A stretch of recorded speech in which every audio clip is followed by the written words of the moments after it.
Climate Smart Shrimp was created to address two key challenges: an aquaculture challenge and a restoration challenge.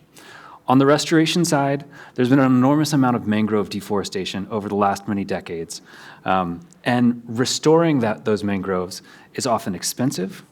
It's hard to monetize those benefits, so it's hard to get people to pay for them because an individual actor is unlikely to directly benefit and thereby be able to seek a financial return.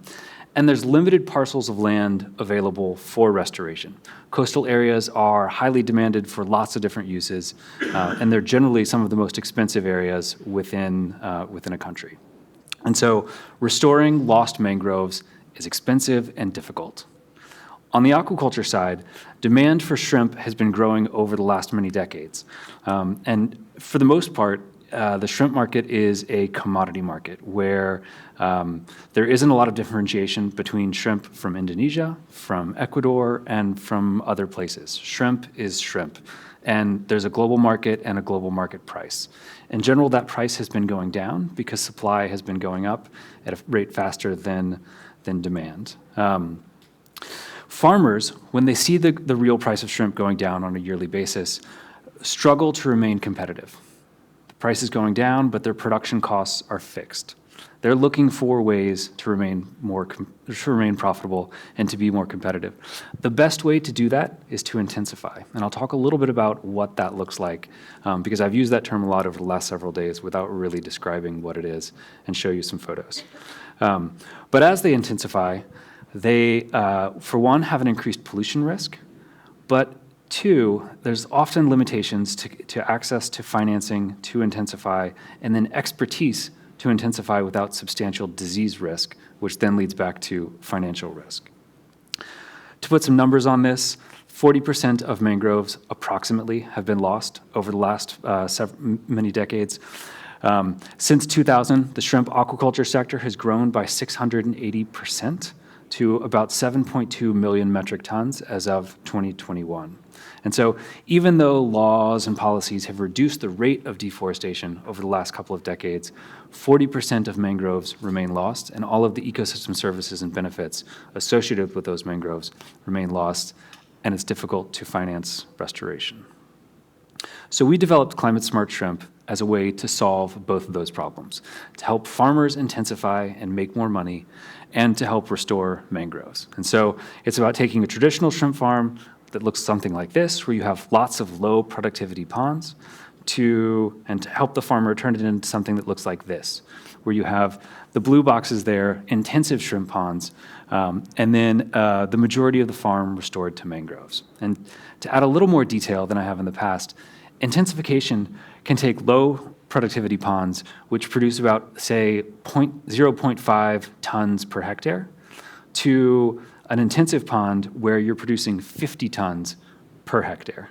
And so it's 2 orders of magnitude increase. It's an enormous amount of increase in production. To show you what the intensification part looks like, so how do you go from 0.5 tons to 50 tons? It's basically an iterative process of adding different things to the pond to make it more habitable for more shrimp. So on the left, you have an extensive sort of business as usual aquaculture pond. It's a pond dug into the earth. There aren't that many inputs. Sometimes the farmer will add fertilizer, sometimes they'll add larval shrimp, sometimes they won't. But as you move more towards intensive, you start adding things like auto feeders. You start using modern compound feeds. You add aeration, so there's dissolved oxygen in the water and the shrimp can survive. You start monitoring the water more, making sure that all of the environmental parameters in the pond are suitable for shrimp growth and shrimp health. You add things like closed-circuit cameras for security. You add biosecurity practices. Workers are trained to step into disinfectant baths, so they limit the spread of disease.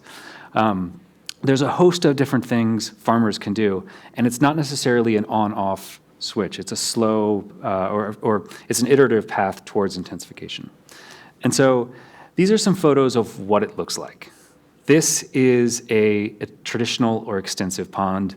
This one's in Costa Rica, and it's huge, and there's not a lot going on. and they're producing a small amount of shrimp. This is an example of a modernized intensive farm. It's lined with concrete. They're much smaller in general, but this is producing 0.5 tons per hectare, and this is producing 50 tons per hectare. This is the vision of Climate Smart Shrimp, where you have intensive ponds away from the coast and mangrove restoration along the coast. And so the production ponds are doing things like using settling ponds to treat the outgoing water, but the mangroves actually act as an additional buffer for any extra effluent. And then the coastline is protected from sea level rise and storm surge, and you, of course, have all the biodiversity benefits of the mangrove along the coast. And so just walking through some of the co-benefits of this model, there's increased shrimp sector growth, so increased profitability, increased production. That translates into jobs and livelihood benefits. The mangroves provide enhanced biosecurity benefits. The mangroves act as a water filter and remove some of those dissolved and undissolved nutrients, increasing water quality around the farm. There's climate adaptation benefits in terms of protection against floods and storm surge. And then climate mitigation benefits. As the forest grows, there's carbon sequestration. And then depending on how the mangroves are managed, there's also benefits for the community in terms of additional economic opportunities in those mangroves. So ecotourism, honey production, there's a list of other benefits. So there's also alignment with sustainable development goals. As mangrove restoration and improved production combat multiple environmental and socioeconomic issues. And so these are just some of the SDGs that this model aligns with. So you've seen this slide a lot. Now I'm getting into sort of what this looks like from a scaling perspective. We were excited to find in our modeling and in our discussion with farmers that it seems like the ball or the tilt is downhill from the farm perspective. Farmers, for the most part, can't get access to financing at all. And so they especially cannot get access to financing for the full intensification picture. But compared to the extensive or business as usual, they're better off if they adopt Climate Smart Shrimp. We also realized through this that if you're thinking about restoration only, so if you're thinking about directly investing or really granting restoration, there isn't a long-term return on restoration projects. And so this Climate Smart Shrimp, because it funds and sites restoration at scale and into perpetuity, can be a long-term source for funding restoration in a way that a single one-off grant or investment could not be. So the tilt is downhill. We've settled on 3 main phases in our scaling strategy. We start off with our pilot loans. These are our pilot projects. They're each structured as loans to the farmer, even though they're underwritten with philanthropic grants and impact investment funds. But it's expensive. Each farm is $1 million or $2 million, depending on how big the farm is. And when you look out at the landscape of grant and impact investment dollars that are available, it's a very small pool of money, especially for how much opportunity there is to scale this model around the world. And so thinking about our scaling strategy, we realized the second phase needed to be documenting beyond the individual farm level what the model looks like from a funds perspective. And so we're building an impact investment fund that's a mix of impact or concessionary capital, but also commercial capital. And so the impact investors underwrite most of the risk, and the commercial investors come on board because the majority of the risk has been taken off by the impact investors. And so we're able to bring our long-term customer, our long-term target actor, commercial financial institutions, into the fold early, but in a de-risked way. And when we talk about impact capital, the pool of money is bigger, but it's still not enough to get us to Climate Smart Shrimp across Indonesia or Climate Smart Shrimp globally. And so the third phase, the third strategy, is really to disseminate that information, to diffuse the innovation to commercial finance. And what I mean by that is local banks and local financial institutions that are used to making loans to cow farmers or to rice farmers or palm oil farmers in all of these countries, but do not currently make loans for shrimp farmers.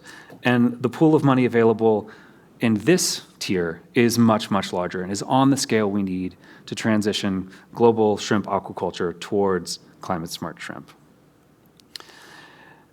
And so you've seen these slides before, but thinking about the scaling strategies, scaling pathways, we really, at the end of the day, are banking on approach 4, a systems approach.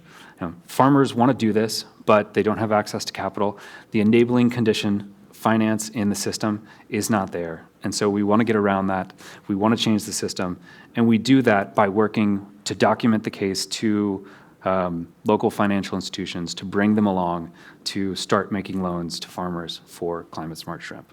So we use diffusion of innovation to ultimately change the system. These are some new flow charts, but are from a very different perspective. So for those of you who are really into finance, this is a chart that's more typical in the finance world of how you might structure a fund. And so one of the aha moments in this process of developing a scaling strategy was identifying very early on that we needed to work with the financial community to start developing this critical impact investment fund. And so we worked with the Climate Finance Lab to start developing the structure and the pathway, or the sort of the development trajectory of this fund. And we use grants from philanthropic donors. We use private and concessional investors to create a fund that involves a technical assistance facility and a revolving debt facility. These can be bundled through intermediates or made directly to farmers, but the fund itself has a portfolio. We work with off-takers, so retailers like Walmart or other large retailers who make commitments to buy climate smart shrimp, therefore de-risking the investment for the person making the loan, because the shrimp doesn't have necessarily a guaranteed market, but is much more likely to be sold, and that just de-risks it from a loan default perspective. But then once you get to size, and you're at once you get to the fund size, and say the loan fund is invested up to $100 million, you can start looking at these aggregated benefits like large-scale carbon capture, coastal protection, biodiversity enhancement, and community livelihoods, with things like carbon capture opening up the opportunity for things like blue carbon credits, and the biodiversity benefits opening up opportunities for payment for ecosystem services and those sorts of additional revenue streams. They're small relative to the profitability of intensification, but they're sort of icing on the cake, and so we've included them in the model. We're now going out and trying to find a fund manager who wants to lead this charge. And the ask now in raising this $100 million fund is to find $2 to $5 million more to expand from our 2 pilots to a couple of additional pilots.